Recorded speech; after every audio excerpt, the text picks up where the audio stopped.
The scent of ethanol still clung to my fingertips, even after scrubbing them raw.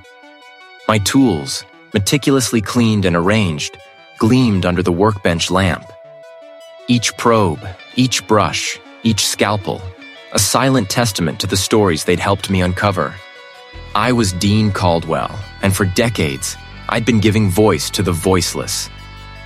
The quiet order of my lab was a stark contrast to the chaos I often navigated, a necessary buffer between the dead and the living. The shrill ring of my satellite phone shattered the calm. I glanced at the caller ID, the county sheriff. Not a social call.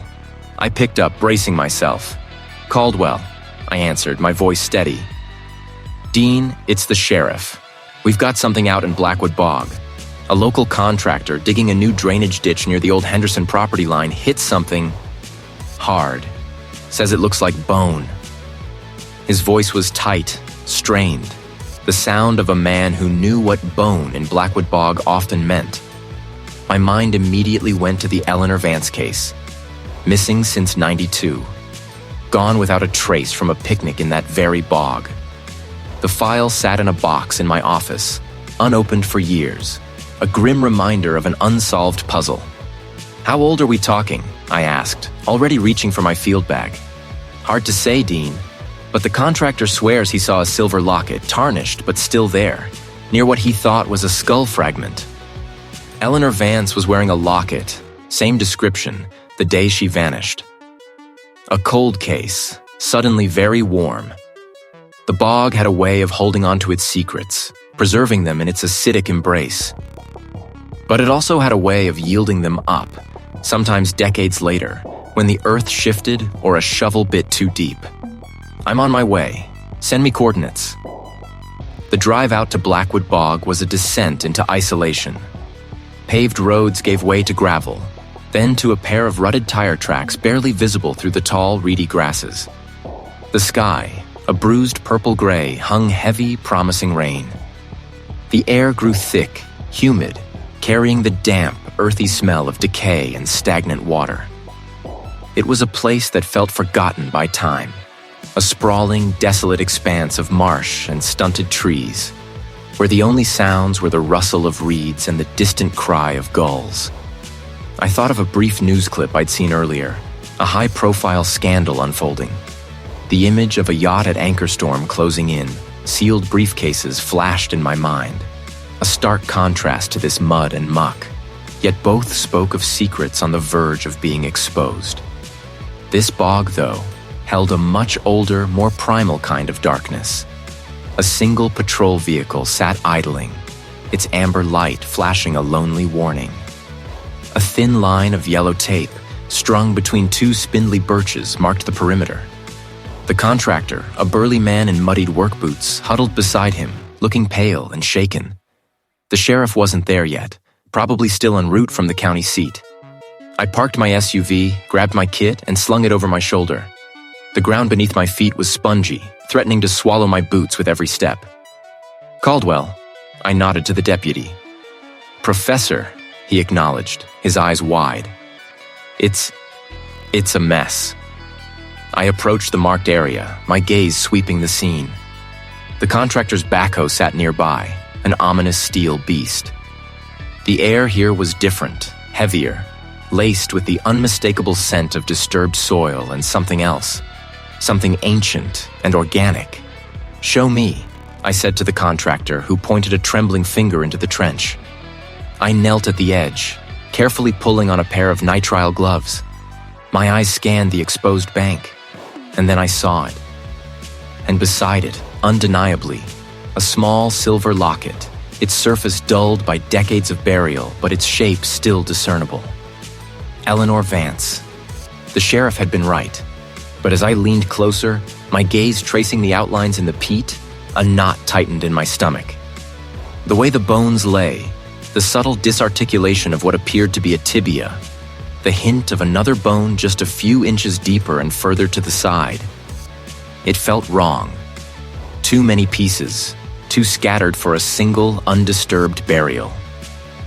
I pulled out a small trowel, my movements slow, deliberate. Did anyone else dig here after the initial discovery? I asked, not looking up. The contractor shook his head vigorously. No, sir. As soon as I saw it, I stopped. Called it in right away. Good. The scene was relatively untainted. I carefully began to clear away some of the surrounding peat. My breath held. The soil was yielding, almost buttery. As I gently brushed away the layers, the unsettling truth began to emerge. A second mandible, smaller than the first, lay partially exposed. Then, further down, a cluster of phalanges, delicate finger bones, far too many for one hand. My initial assessment, formed in the sterile environment of my lab, had been simple. Eleanor Vance, finally found. But the bog, in its grim generosity, was offering up something far more complex. This isn't just one set of remains. The peat yielded with a sigh, a dark, viscous breath escaping as my brush cleared more of the soil. The second mandible, undeniably human, confirmed my gut feeling. This wasn't a lone, tragic accident. I carefully exposed the curve of the jawbone. Its surface stained the deep ochre of the surrounding earth, a color that spoke of long years buried. The size difference between the two mandibles was stark, one robust and broad, the other more slender, almost delicate. Two distinct individuals. My breath hitched, a cold knot tightening in my stomach. "I'm going to need more hands down here," I called out, my voice sounding distant in the damp air. "And a full grid setup. We're looking at more than one." The detective, a woman whose stoic demeanor barely masked a simmering impatience, knelt beside the edge of my excavation pit, her eyes scanning the disturbed earth. "More than one?" Her voice was low, a question more than a statement. "Yes," I confirmed, pointing with my trowel. "Two distinct mandibles, at a minimum. Possibly two sets of remains in close proximity." She nodded slowly, her gaze lingering on the exposed bone fragments. "Understood. We'll get the rest of the team in. How old are we talking, Dean?" Preliminary assessment, based on the degree of preservation and the stratigraphy of the peat, suggests decades. Definitely not recent. Could be 40, 50 years, maybe more. "This bog is a unique preservative," I explained, gesturing around the pit. The air, thick with the scent of damp earth and decay, felt heavy with the weight of forgotten time. Within the hour, the small team of specialists began to arrive, their boots sinking slightly into the soft ground. The detective efficiently directed them, establishing a larger perimeter and setting up the meticulous grid system I required. The drone whirred to life overhead, capturing the scene from above, a silent witness to our grim task. The sky, which had been a bruised purple earlier, was now a uniform gray, the wind picking up, carrying the distant scent of rain.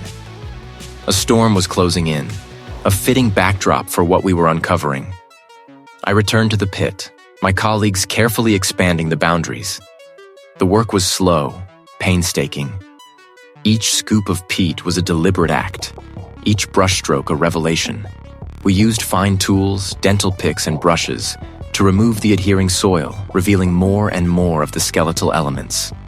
The first full skull emerged, followed by vertebrae, ribs, and the long bones of the arms and legs. It was a complete, though disarticulated skeleton.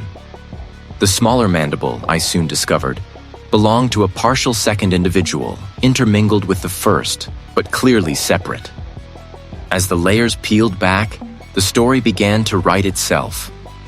The first set of remains, the larger individual, was laid out in a supine position, almost carefully placed, but with a disturbing twist. The second individual, the smaller one, was far less complete, consisting primarily of the skull and upper torso, tucked almost beneath the first, as if discarded. Its positioning was haphazard, lacking any semblance of a deliberate burial. My gloved fingers traced a fracture on the smaller skull, a blunt force trauma that didn't look like a post-mortem break from soil pressure. This wasn't an accidental fall. This wasn't a simple missing person who wandered off and perished. "The first individual," I murmured, more to myself than to the colleague working opposite me. Supine, but the limb positions are forced. And the second is almost a secondary deposit, partial, with clear signs of perimortem trauma. My colleague, a quiet man with sharp eyes, nodded slowly. Looks like two separate events, or at least two distinct treatments of the remains. Not a shared grave in the traditional sense. I straightened up, my back aching from the crouched position. The full picture was beginning to emerge, and it was far more sinister than the initial missing person report had ever suggested. An assumed accident, perhaps a fall into a hidden bog. His body never recovered. But this was no accident. This was deliberate. The forced positioning, the trauma on the second skull, the sheer act of burial here in this remote, forgotten corner of the world. This contradicts everything we've been told about the original disappearance, I stated, the words hanging heavy in the damp air. There's no way this fits a simple missing person case. This is foul play, unequivocally. The implications were vast, stretching back through decades, tearing at the fabric of a seemingly peaceful community. This wasn't just old bones. This was a deliberate concealment, a secret kept for generations. The detective approached the edge of the pit again, her face grim. Any specific identifiers yet? Too early, I replied, shaking my head. But the context? It tells a different story. These individuals didn't die by accident. They were put here. And the smaller one, the secondary deposit, shows signs of significant trauma. She exhaled slowly, her gaze sweeping over the vast, empty expanse of the bog, then settling back on the disturbed earth. We'll need to secure this site completely overnight. The weather's turning ugly. I've got a meeting with the local authorities first thing tomorrow, possibly on that yacht at anchor storm closing in, sealed briefcases to discuss the preliminary findings. The wind whipped at my hair, carrying the first icy drops of rain. Decades in the muck, and now, finally, the muck was giving up its secrets, and the storm was only just beginning. The darkening horizon swallowed the retreating figure of the detective, leaving me alone with the bog's secrets and the growing chill. Decades in the muck, I'd thought, and now the muck was finally giving up its dead. But the certainty that settled deep in my bones was that these were not the only ones. Not by a long shot. I turned back to the excavation site, the canvas tarps flapping like distressed sails. "Expand the perimeter," I called out, my voice fighting the rising wind. "Another 50 meters, due north, then sweep east. Grid it. Every inch." My team, a dedicated group of field technicians and forensic specialists, moved with practiced efficiency despite the worsening conditions. Their rain gear shimmered under the portable floodlights, making them look like a huddle of oil-slicked insects against the vast, desolate landscape. The bog was a hungry maw, dark and indifferent. Its surface a treacherous mosaic of stunted pines, gnarled roots, and stagnant pools. Every step was a careful calculation. Every shovel of peat a battle against the earth's ancient grip. The air grew heavy with the smell of wet earth and something else. Something metallic and old, like rust and forgotten blood. Hours blurred into a relentless cycle of digging, sifting, and cataloging. Then, a sharp cry cut through the downpour. "Dean, over here!" I sloshed through the sucking peat, my boots sinking with each step, towards the source of the call. A junior technician, her face pale under the brim of her hat, pointed a gloved finger. Below, partially exposed by the recent excavation, lay a new set of remains. This discovery hit me with the force of a physical blow. The first victim had been a shock. But this was different.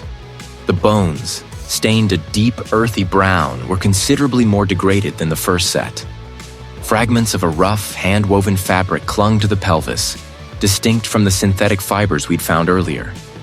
There were no modern fasteners, no trace of manufactured buttons or zippers, and the positioning? My breath hitched.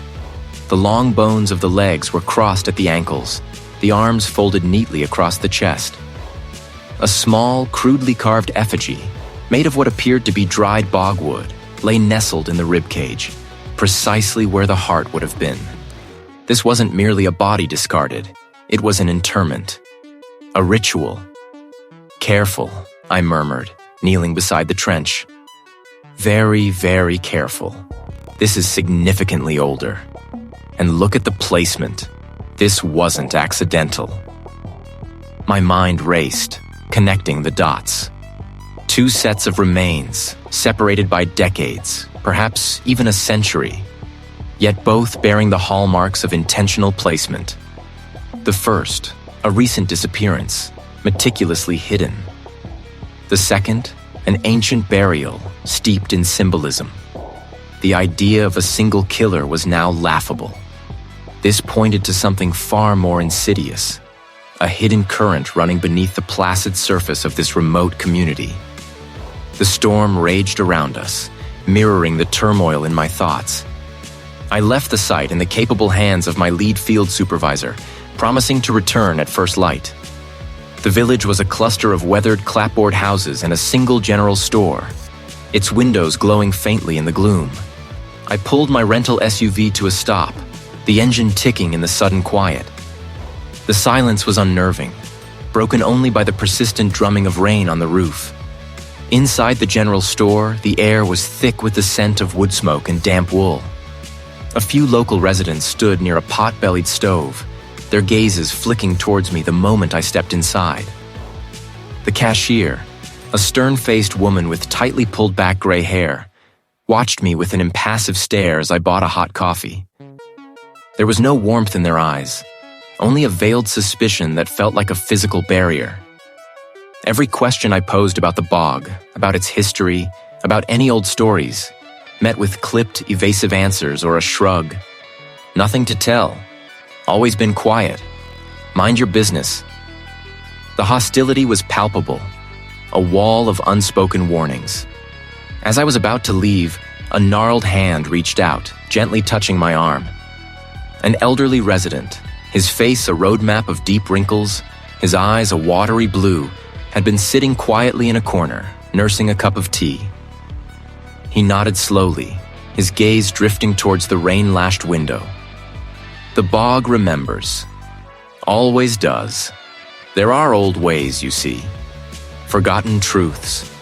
Things people did to keep the land quiet, to keep the balance. He paused, his eyes fixing on mine. Some folk, they still believe in the old ways. I tried to press for more details, for names, for specific traditions, but he merely shook his head, a haunted look in his eyes. Some secrets are best left buried, son. For your own good.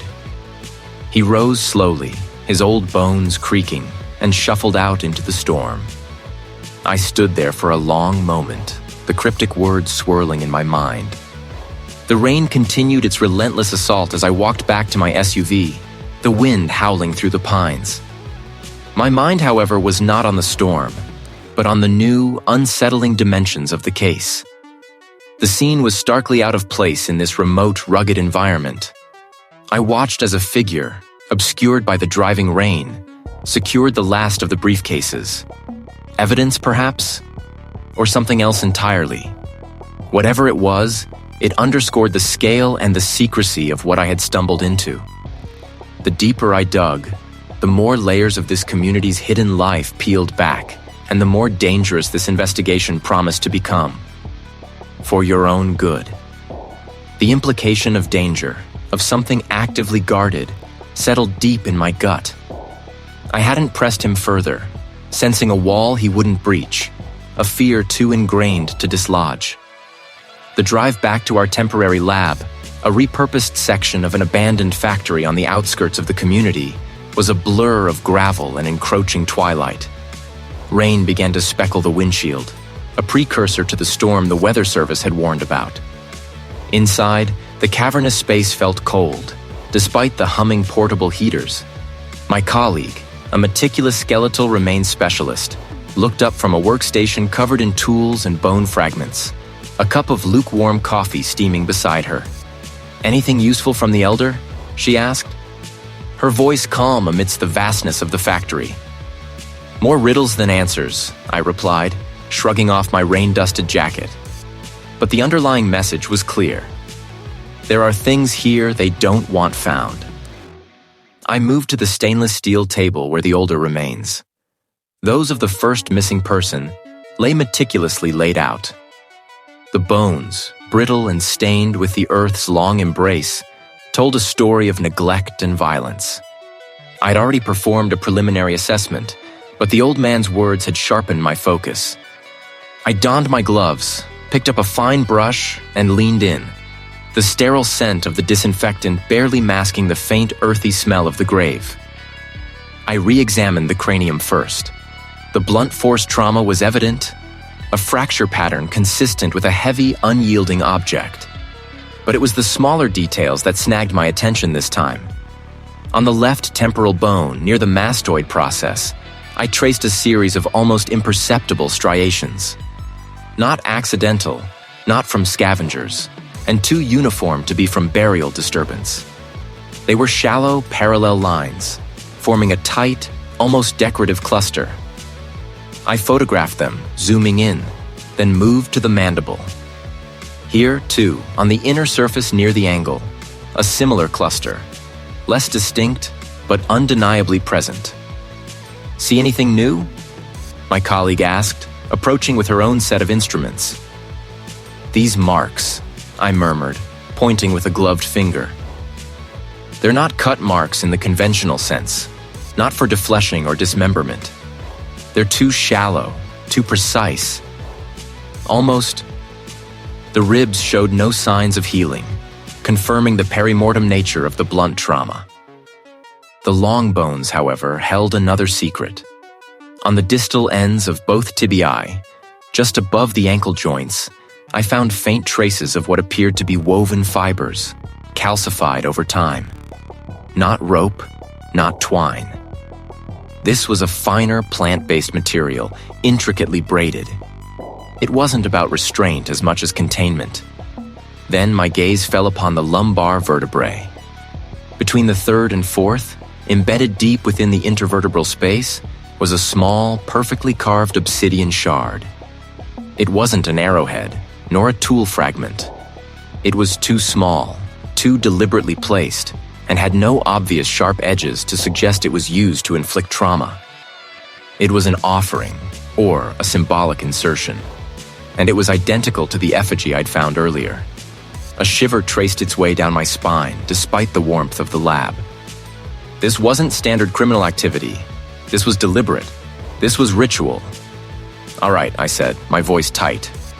"Let's bring out the second set of remains. I need to compare these patterns." The newer remains, those found recently, were in far better condition. Less decomposition, more tissue still clinging to bone. My colleague and I worked in focused silence. The only sounds, the scrape of tools and the distant rumble of thunder. I started with the cranium again. The initial cause of death was clear. A single, devastating blow to the occipital bone. But as I cleaned away the remaining soft tissue around the neck, I found it. There, at the base of the skull, just above the first cervical vertebra, was a distinct, shallow incision. It wasn't deep enough to sever major arteries or nerves. It was a precise, almost surgical cut, perfectly semicircular, mirroring the arc of the skull base. It looked like a signature. And beneath that, etched into the bone itself, was a small, three-pronged symbol. It wasn't a letter, not a number. It was geometric, ancient, almost primal. I moved to the ankles. Just as with the older remains, faint impressions, calcified fibers, indicated a similar, intricate binding pattern. The same plant material, the same complex knotwork. And finally, between the lumbar vertebrae, a second obsidian shard, identical in size and shape to the first. My hand stilled. This wasn't coincidence. It was a pattern, a meticulously followed tradition spanning decades. The shallow striations, the specific binding, the obsidian offering, and now this unique, ritualistic cut mark and symbol at the base of the skull. This wasn't a random killer. This was a practice, passed down, refined, repeated. A generational cult. My colleague looked at me, her eyes wide with understanding. The mark, the ritual, they're identical across both sets of remains. A sudden, violent gust of wind rattled the corrugated metal walls of the factory. My phone buzzed. It was an unknown number. I hesitated, then answered. Dean Caldwell. A clipped voice stated. A meeting has been arranged. Urgent. Bring your findings. Sealed briefcases will be provided upon arrival. The line went dead. I stared at the phone, then at the bones, then at the symbol on the skull. A yacht. In this weather. And sealed briefcases. My mind raced, connecting the dots. The old man's fear, the repeated ritual, the sudden clandestine meeting. I was walking into something far deeper, far more dangerous than I'd anticipated. The storm outside was mirroring the one brewing within me. I grabbed my bag. The images of the ritualistic mark burned into my mind. I had to go. The line went dead, leaving me in the sudden, oppressive quiet of the temporary field station. I stared at the phone, then at the macabre tableau on the examination table. The bones, the skull, the unsettling symbol etched into its cranium. A yacht. In this weather. And sealed briefcases. The words echoed, cold and clear, cutting through the fog of my initial disbelief. There was no time to wait for backup, no time for official channels to process the urgency. The storm was gathering itself, a bruised purple bruise on the horizon, promising to swallow the coastline whole. If those briefcases held what I suspected, they wouldn't stay on that boat for long once the meeting concluded. I grabbed my emergency kit, a waterproof bag filled with basic forensic tools, my camera, and a small but powerful flashlight.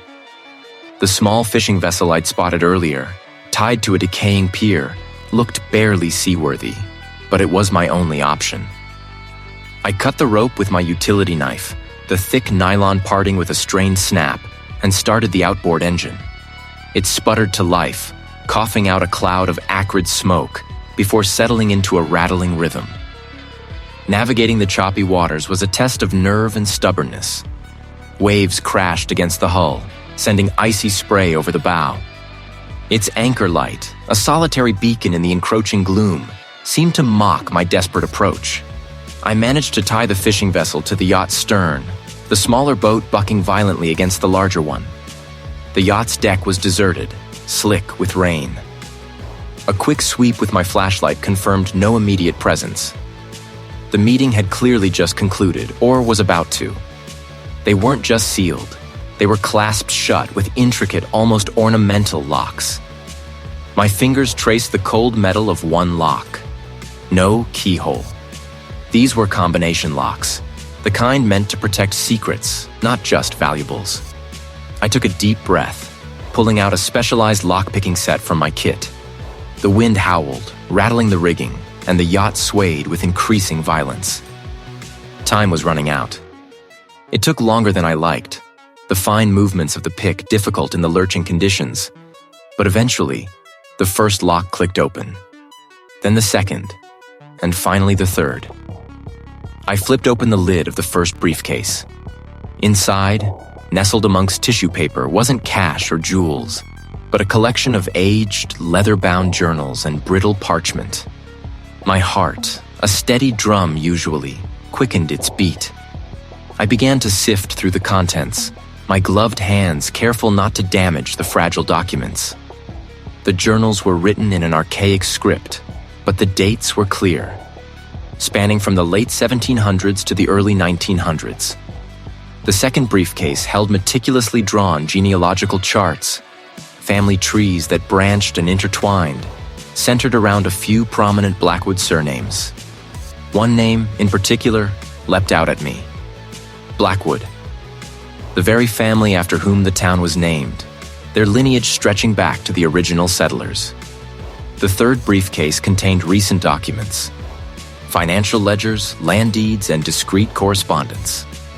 But the most damning piece of evidence was a small, tarnished silver amulet nestled at the bottom, bearing the exact same intricate symbol from the journals and from the skull. Engraved on its reverse, almost too small to see, were the initials TB. Thomas Blackwood, the patriarch of the town's most influential family, still very much alive and a respected figure in the community. The past and present collided with a sickening force. The ritualistic marks, the obscure folklore I'd dismissed as local superstition, the historical records detailing the town's founding. They were all pieces of a terrifying generational puzzle. The cult hadn't merely operated in Blackwood for centuries. It was Blackwood, hidden in plain sight, its roots intertwined with the very foundation of the community.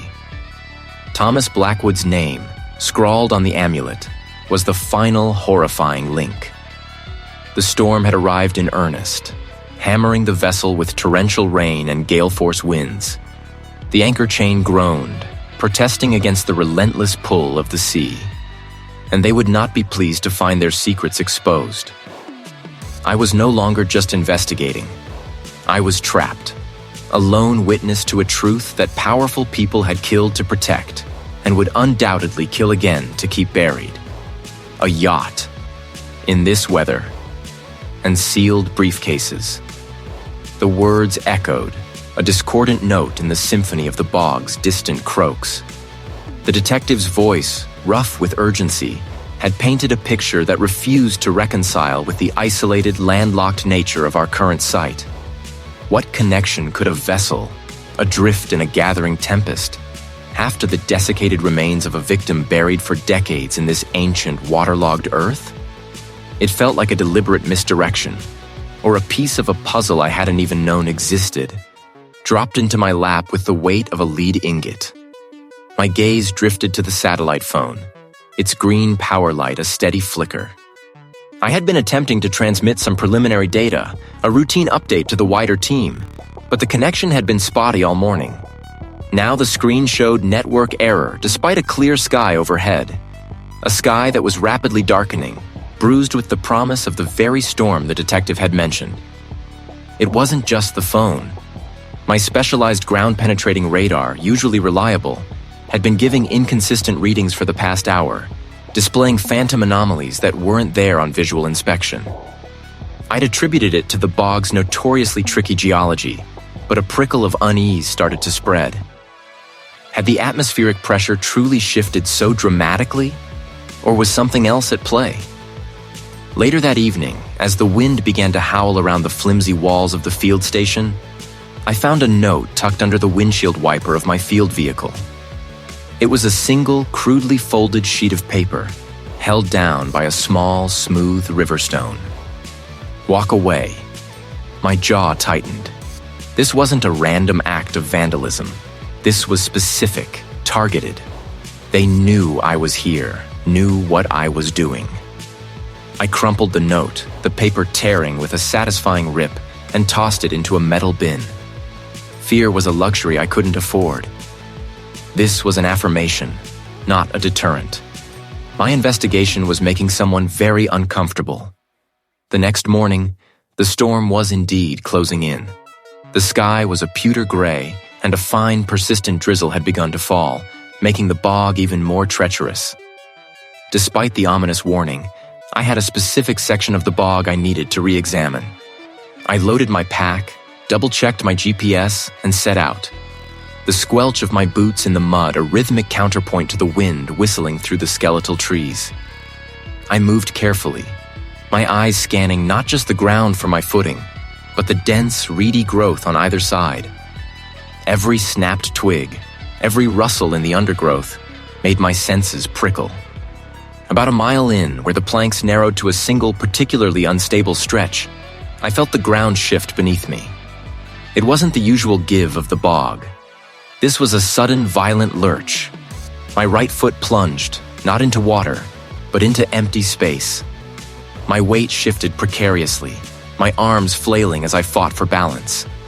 Below me, The rotten planks had been deliberately sawn through, leaving a gap wide enough to swallow a leg, or worse, to send someone tumbling headfirst into the murky depths. I caught myself on the edge of the remaining plank, my forearms scraping raw against the rough wood. My heart hammered, a frantic drum against my ribs. I pulled my leg free, mud clinging to my boot, and stumbled back, breathing hard. This wasn't an accident. The cuts were too clean, too deliberate. Someone had been here, waiting, planning. They wanted me to fall, to vanish, just like the others. I stood there soaked and shivering, the drizzle turning to sleet. I scanned the tree line, the dense thickets of reeds. Nothing. No movement, no sound that wasn't natural. The cult wasn't a ghost of the past. It was a living, breathing entity, deeply embedded in this place, and it was actively protecting its secrets. They had eyes and ears everywhere, and they were willing to go to extreme lengths to keep me from uncovering the full truth. The message was clear. I was treading on dangerous ground, and my life was now squarely in the crosshairs. I would find them. The crumpled note, a jagged scar on the otherwise smooth surface of the station floor, was a deliberate act of defiance. They weren't just watching, they were taunting. But the chill that had snaked down my spine wasn't fear. It was a tightening knot of resolve. They had wanted to deter me, to push me back, but all they had managed was to sharpen my focus. I would not be intimidated. I would find out who they were, and I would expose them. The next morning, I traded the station's sterile air for the musty quiet of Blackwood's small historical society. The volunteer, a woman with silver hair pulled into a severe bun, eyed me with a mixture of suspicion and weariness.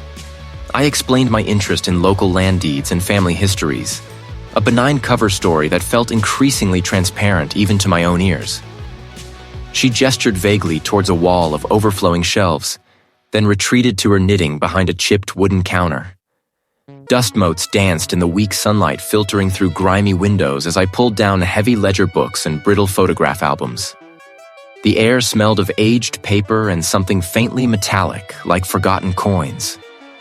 I started with the earliest settlement records, tracing family names that reappeared with unnerving frequency across generations. The Blackwood family, naturally, was prominent, but so were the Pritchards, the Millers, and a few others whose names still graced the town's few businesses. I meticulously cross-referenced land ownership, marriage records, and the scant mentions of local events in old newspaper clippings. The earliest land grants, I noticed, clustered around the very areas where the remains had been unearthed. This wasn't random acquisition, it was deliberate consolidation. As the hours bled into one another, a disturbing pattern began to emerge. Certain family lines seemed to intermarry almost exclusively, creating a closed circuit of heritage. More troubling were the references, often veiled or euphemistic, to harvest rituals or the old ways in obscure local pamphlets and diaries from the late 19th and early 20th centuries. These weren't agricultural terms. They spoke of renewal of the soil, tithing the land, and sacred bloodlines. The language was archaic, but the underlying meaning began to crystallize into something chillingly familiar. The motive, I realized, wasn't simple greed or power as I'd initially conceived it. It was a twisted, almost desperate attempt to preserve something they believed was intrinsically theirs. The land, yes, but more profoundly, a particular lineage. A self-proclaimed divine right to Blackwood itself, rooted in generations of isolation and a belief in their own exceptionalism. The killings weren't just ritualistic. They were generational assertions of dominance, acts of twisted faith designed to sanctify their hold on the community and its resources. They believed the land demanded a price, a blood price, and they were the chosen few to pay it, or rather, to exact it from others. My gaze snagged on a faded photograph from the 1950s, a town council meeting. There, front and center, was a man whose surname I'd seen linked to every significant land transaction and every cryptic mention of the old ways. His eyes, even in the grainy black and white, held an unsettling intensity. Below it, A more recent article from the local paper. Blackwood's own benefactor, the current mayor, Arthur Caldwell, honored for community service. Arthur Caldwell. The name echoed in the quiet room. Caldwell, my own name. I traced Arthur Caldwell's family tree, meticulously cross-referencing it with the intermarrying lines I'd identified. The connections were undeniable, direct, and disturbingly deep. He wasn't just a descendant. He was at the apex of the Blackwood lineage that had orchestrated these atrocities for decades. The esteemed mayor, the pillar of the community, was the current shepherd of this generational cult. My hands trembled as I connected the final dots. The Historical Society's records, combined with the forensic data from the burial sites, painted a horrifying picture. The harvest rituals weren't random. They aligned with specific astronomical events or agricultural cycles. I remembered the date of the next new moon, only days away. The pattern, once established, was terrifyingly predictable. Another sacrifice was imminent. I needed to consolidate my findings, to review every piece of evidence away from prying eyes. The town was no longer safe, the station even less so. I gathered my notes, careful to leave no trace of my specific focus, and slipped out into the fading light. The vessel swayed gently with the building swells. The wind a low moan outside. Rain began to lash against the portholes, mirroring the tempest brewing inside me. I unlatched one of the briefcases, pulling out my meticulously organized files, the DNA profiles, the radiocarbon dating reports, the soil analyses, and now, the genealogical charts and historical documents. Each piece of paper screamed Arthur Caldwell's name. The storm was closing in, both outside and in the grim reality I now faced. I had a motive, and I had precious little time. They weren't just watching, they were taunting. They had wanted to deter me, to push me away, but all they'd managed was to sharpen my focus. I tried to loop in local law enforcement again, a futile exercise I knew even as I picked up the receiver. The chief was unavailable. The desk sergeant, a man whose eyes perpetually shifted like a cornered animal, offered only vague assurances of limited resources when I pressed for more patrols, more eyes on the community. His gaze flickered towards the empty evidence locker where the retrieved remains had been temporarily stored before transfer. It wasn't just fear. It was something colder, more ingrained. I was on my own. Back in the quiet of my temporary workspace, a small, dusty office in the back of the station I'd claimed, I spread out the topographical maps. My laptop glowed, displaying a layered mosaic of geological surveys, old logging routes, and satellite imagery. These weren't just random killings. They were part of a pattern, a ritual. And rituals needed a specific place. Blackwood Bog sprawled across the eastern flank of the valley, a vast, murky expanse that swallowed light and sound. Most of it was impassable, a treacherous labyrinth of sinking peat and gnarled cypress. But my forensic mapping revealed subtle anomalies, faint lines on century-old survey maps that vanished on modern ones, slight elevations that shouldn't exist, almost imperceptible geometric patterns beneath the dense canopy of ancient trees. It took hours, sifting through layers of data, pushing past the limitations of the old records, until a single point coalesced. A small, almost perfectly circular depression, surrounded by an unnatural ridge, deep within the most inaccessible part of the bog. It wasn't natural. It was a forgotten, ancient structure, hidden for generations. This had to be it, the sanctuary. My phone vibrated, a burner I'd bought specifically for this investigation. A single encrypted message. West Dock, midnight storm coming. It was from the informant, a contact I'd cultivated through weeks of careful, quiet probing, a local who had seen too much and feared for their own life. The drive to the West Dock was a blur of wind-whipped rain and increasingly agitated trees. The sky was a bruised purple, the first tendrils of the approaching storm already lashing the coast.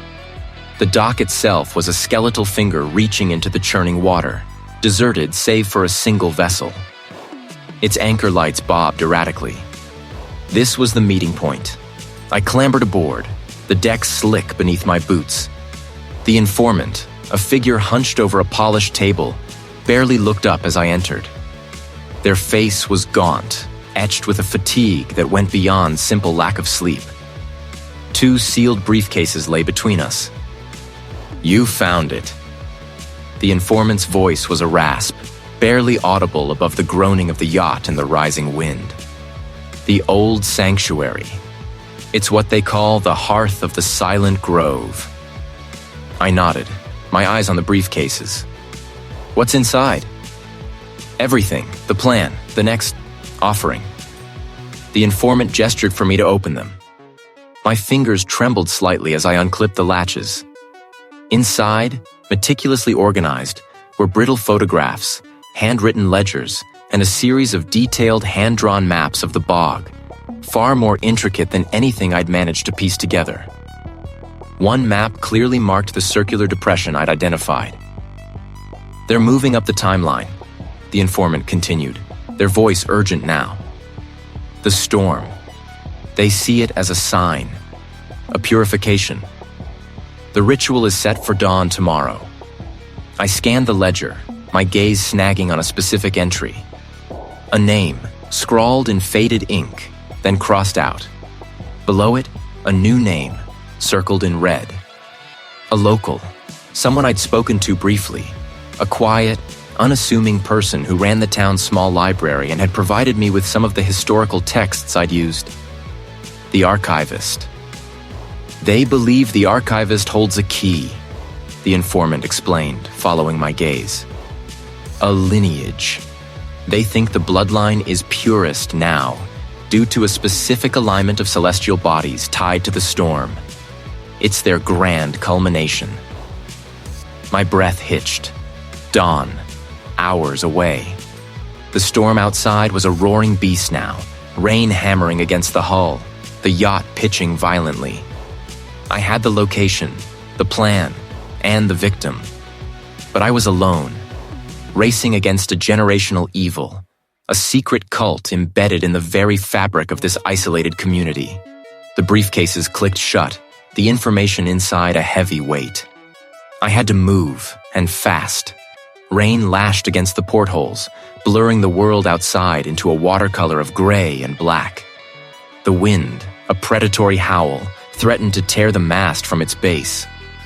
I stood in the cabin, the single lantern swinging wildly, casting dancing shadows that mimicked the chaos in my mind.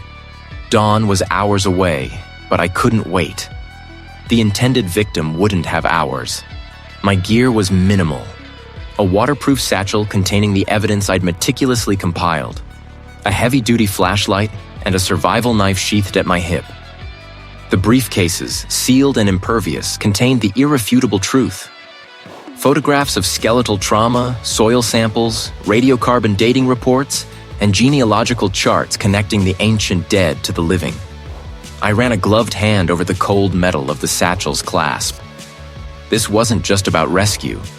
It was about tearing down generations of calculated cruelty. I pulled on the thick, insulated dry suit, the rubber sealing tight around my wrists and neck. The chill of the cabin was nothing compared to the frigid water I was about to enter. Every muscle in my body was coiled, a spring wound tight.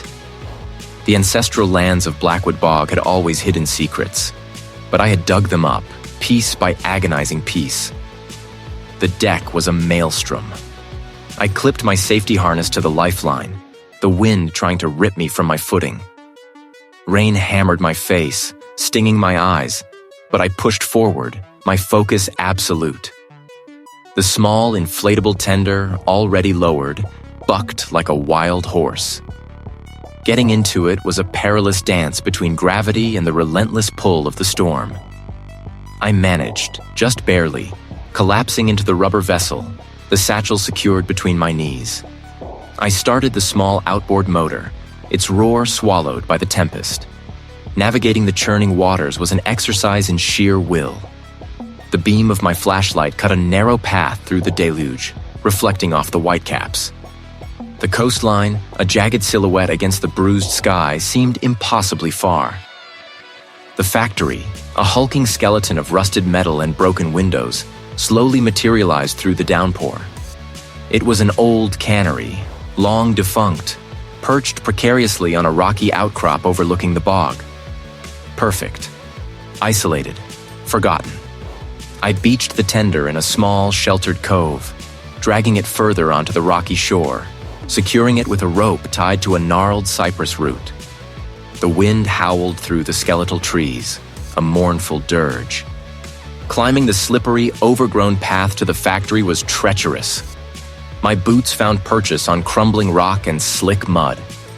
The air grew heavy with the scent of damp earth and something else.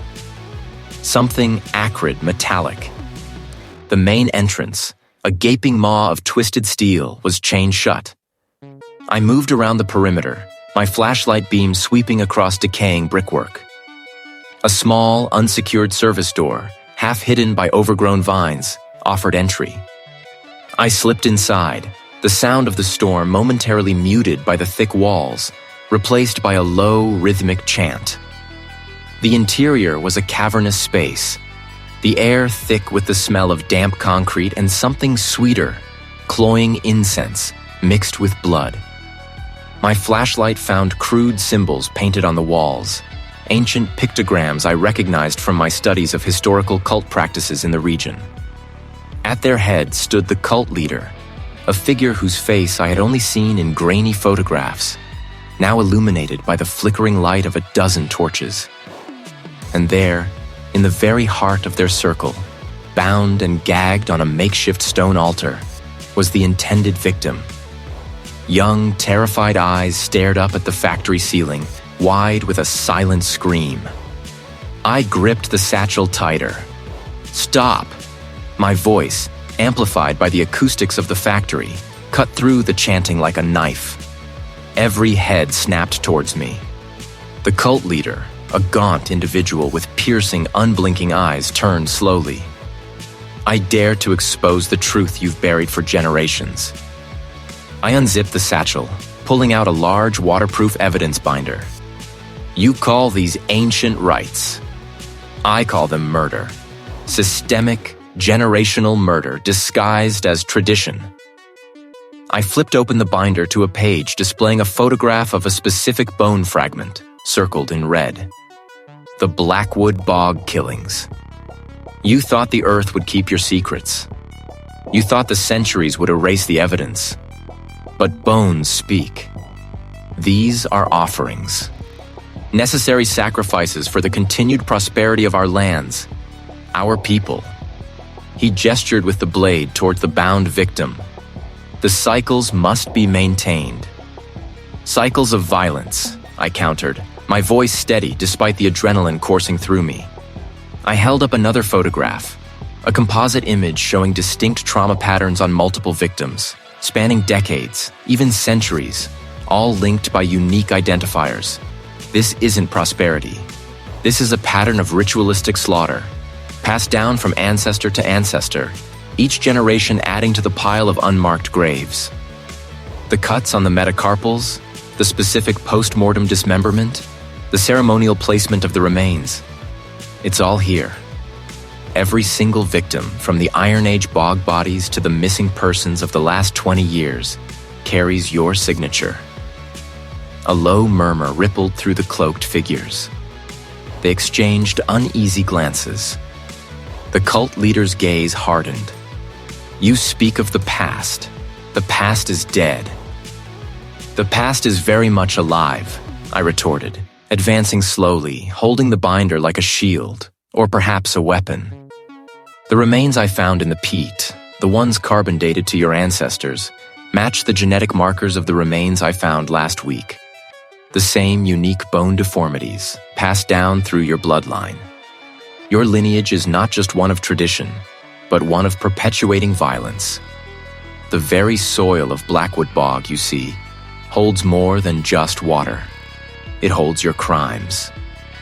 I paused, letting the weight of my words hang in the air, allowing the seeds of doubt to sprout among his followers. The The storm outside seemed to intensify, a fitting backdrop to the unraveling of their ancient lies. This isn't sacred. This is pathology, and it ends tonight. The cult leader raised his blade, his face contorted in a mask of primal rage. The tension in the air was thick enough to taste, a metallic tang of blood and impending violence. The intended victim on the altar whimpered, a small sound that sharpened my resolve. The stage was set for the final act of this generational horror. The cult leader raised his. The words were still ringing in the cavernous space when a sudden, deafening crack echoed through the chamber, not from the storm outside, but from the entrance. The heavy wooden door splintered inward, ripped from its ancient hinges. Flashlights cut through the gloom, momentarily blinding everyone. "State police, drop your weapons, hands where I can see them." The shouts were sharp, authoritative, slicing through the ritualistic chanting that had just moments ago held the room in its thrall. The cult leader, caught mid-gesture, hesitated. His eyes, wild with a desperate fervor, darted between me and the sudden influx of armed officers. For a fraction of a second, I saw a flicker of defeat, quickly replaced by a furious defiance. He lunged, not at me, but towards a dark recess in the wall, a hidden compartment I hadn't noticed. But the state police were faster. A burly officer, moving with surprising speed, tackled him before he could reach his objective, pinning him to the stone floor. The leader thrashed, a guttural roar tearing from his throat, but it was quickly muffled by the officer's knee. Chaos erupted. The remaining followers, caught between their crumbling faith and the stark reality of law enforcement, reacted in various ways. Some dropped to their knees, weeping openly. Others tried to scatter, only to be intercepted by the uniformed presence now swarming the chamber. The storm outside raged, a perfect symphony of disruption to match the scene within. Rain lashed against the exposed portions of the structure, and the wind howled like a banshee, carrying away the last whispers of their dark rituals. I stood my ground, a strange calm settling over me amidst the pandemonium. My gaze swept across the scene. The overturned brazier, the scattered ceremonial objects, the lingering scent of old blood and burnt offerings. My purpose, for now, had shifted from confrontation to documentation. The immediate threat was neutralized. The leader was cuffed, his struggles futile against the combined weight of two officers. His high priestess, his face a mask of bitter resignation, was being led away by a female officer. Dean Caldwell? A state police captain, his face grim under the brim of his rain-soaked hat, approached me. "We got your signal. Good work. This is quite the setup." His eyes, hardened by years of confronting human depravity, widened slightly as he took in the full scope of the ritual site. "Captain," I acknowledged, my voice hoarse but steady. "It's worse than you can imagine. We have multiple sets of human remains here. They're ancient, but the ritualistic context is fresh. This isn't just a historical site. It's an active crime scene, generations in the making." He nodded, already barking orders into a handheld radio. "Secure the perimeter. No one in, no one out without authorization. Get a full forensic team down here now." As his officers systematically processed the scene, I moved with purpose. My camera was out, its flash popping, capturing the raw, unadulterated horror before anything could be disturbed. I knelt beside one of the skeletal remains, observing the placement of the crude artifacts, the alignment of the bones, the subtle marks on the stone altar. Each detail was a word in a horrifying narrative, and I intended to read every single one. A young officer, his face pale, approached me cautiously. "Doctor looks like someone was planning a quick exit. The captain thought you'd want to know." My head snapped up. "A yacht, of course, a means of escape, or perhaps a mobile repository for their illicit gains or records." "Any identification on the vessel?" I asked, my mind already cataloging the potential connections. "Registered to a shell corporation, sir, but there were documents inside the briefcases, financial ledgers, and what looks like a roster of names. Significant amounts of currency, too. And some..." The net was widening. The leader's failed lunge towards that hidden recess now made perfect sense. He must have been trying to retrieve something, a last-ditch effort to erase tracks or protect assets. The yacht confirmed my suspicion that this wasn't just about faith. It was about power and profit, insulated by generations of fear and manipulation. The community, once seemingly idyllic, was now a hive of bewildered faces. I saw some of them being escorted out, their expressions ranging from utter disbelief to a stunned, vacant horror. The web of deceit had been woven so tightly, so intricately, that many must have genuinely believed in the sacredness of their traditions, blind to the pathology at its core. Their world had shattered, and the pieces lay scattered, sharp and dangerous, around them. I pushed those thoughts aside. My responsibility was to the silent witnesses. I carefully bagged a small, intricately carved bone fragment, noting its exact coordinates. The rain outside continued its relentless assault, washing away the dust of ages, but it couldn't wash away the evidence of lives brutally extinguished. The work ahead would be long, painstaking, and emotionally draining, but it was the only path to justice, to peace. For the victims, and for the scarred community that would now have to grapple with the ashes of its past. Months had passed since Blackwood Bog surrendered its ghastly secrets. The calendar pages had turned, shedding the oppressive weight of that autumn.